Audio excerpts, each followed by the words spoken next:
acting is your emotions dressed up in someone else's words. You didn't write the words, but they're your emotions. Because if the script is like anywhere near halfway good, it's about human emotion. And we still operate as humans the same way we did centuries ago. We still want the same stuff. You know what I mean? Mm-hmm. So I think when you're writing, it's the same thing. You're creating these worlds, you're creating these characters, but it's your emotions. It's like, what drives you? You know what I mean?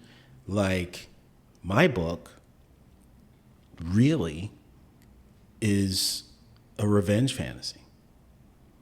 Something made me angry. Something made me very angry.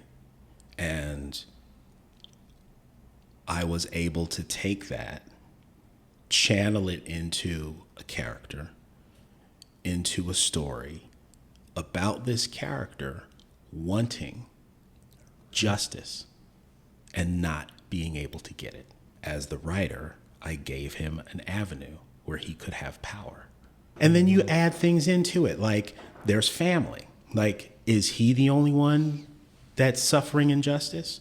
Or are there others that he cares about that are also suffering injustice?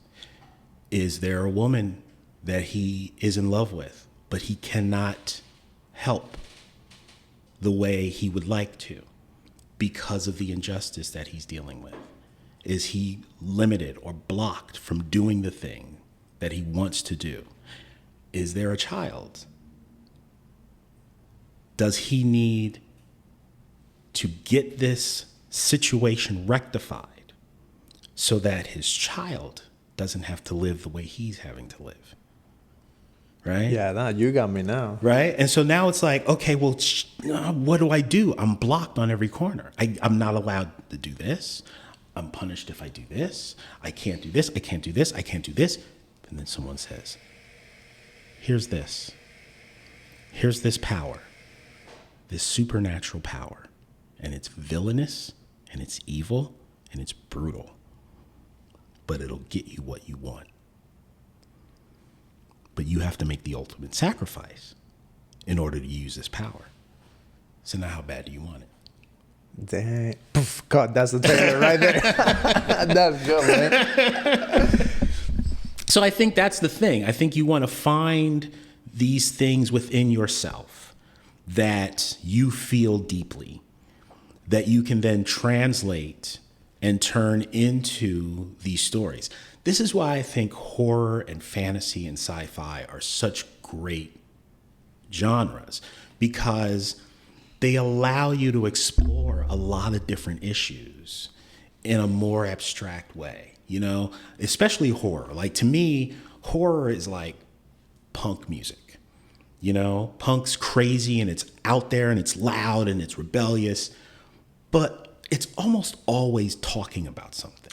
I never thought about it that way. For me, horror, like, I'm not that into horror movies. Like, Yeah. I've tried. I think the only horror movie that I like, and I don't even know if you call it a horror movie, is Get Out. Like, Yeah. that's the only movie that I'm like, oh, wow, Yeah. this is really good. But again, that's a horror movie that's talking about a real issue. It's talking about a really socially relevant, did I say that right? Irreverent. Not irreverent, Relevant. relevant issue. I get, my brain stops sometimes. And there was another film that got a lot of controversy, but it did the same thing. It's called The Hunt. I haven't seen that one. It's a great film, but it's about God. It struck me so much, and now the whole thing that I want to say is escaping me. But essentially, and I might have this backward, it was about people being hunted. But the people being hunted were of a conservative political view. So, And like, the hunters were liberals. okay. And they were hunting because they felt that these conservatives were a blight on society. And so the only way to get rid of them and do justice for the country is to kill them. So we must hunt them.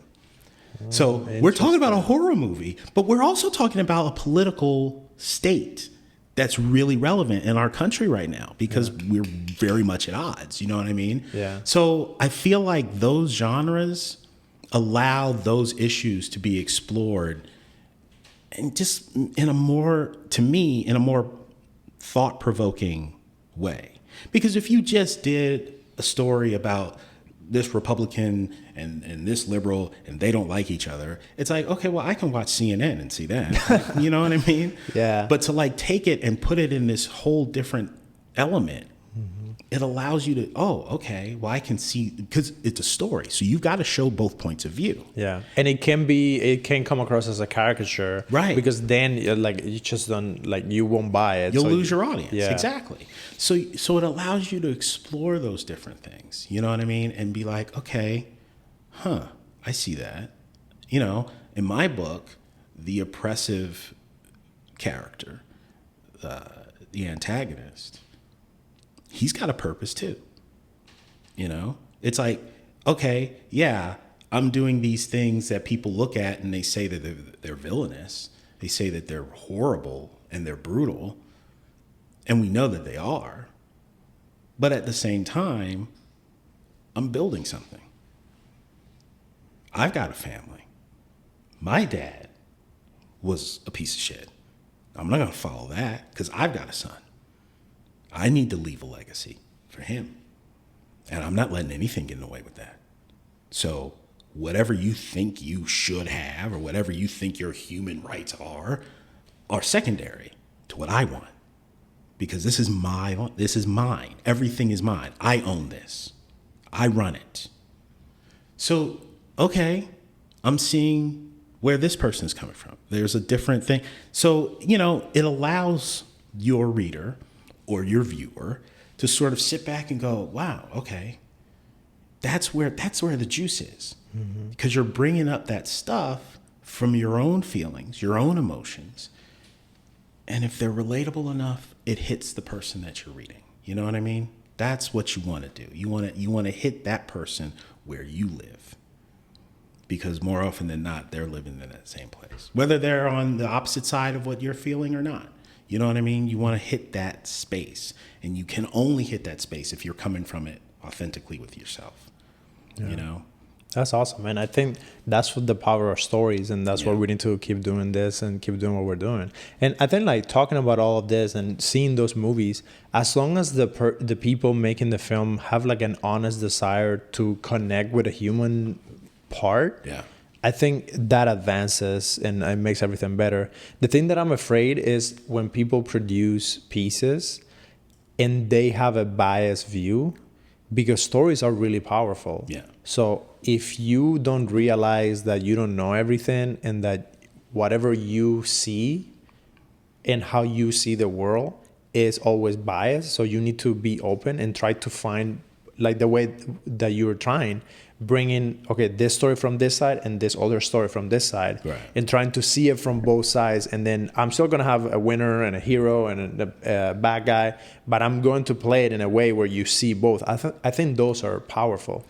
You have to have that. The thing I'm afraid is when people don't have that, and they try to either make this side be dumb and they're just plain evil. Mm-hmm. No one is 100% plain evil. Right. Like that's just not human nature. Right. And no one is 100% lovey-dovey amazing. Right.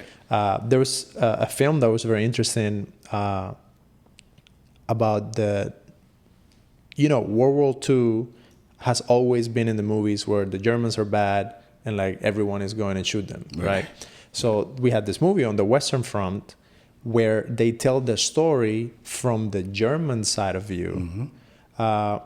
And it was very interesting to see it because they showed these kids that are in school and this military guy comes over and he's just like hyping them up. And they think they're going to like defend their country and like defend their honor of their family and to like become men. Yeah. So they all enlist and they just go and they get sent to the front of the line, and they're just dying. Oh, They don't even know what they're fighting. Right. And it was really interesting to see that film, because we all know what happened in that war, and we know that history repeats itself and all of that. But it's very interesting to see that with stories you can do that, and you can bring a new perspective. But we just have to be open and remember that, hey, my perspective is probably not 100% right. Right. Even if I'm a big chunk of what I think or believe is good. Right. And I think having that open debate or that conversation is what is going to eventually help.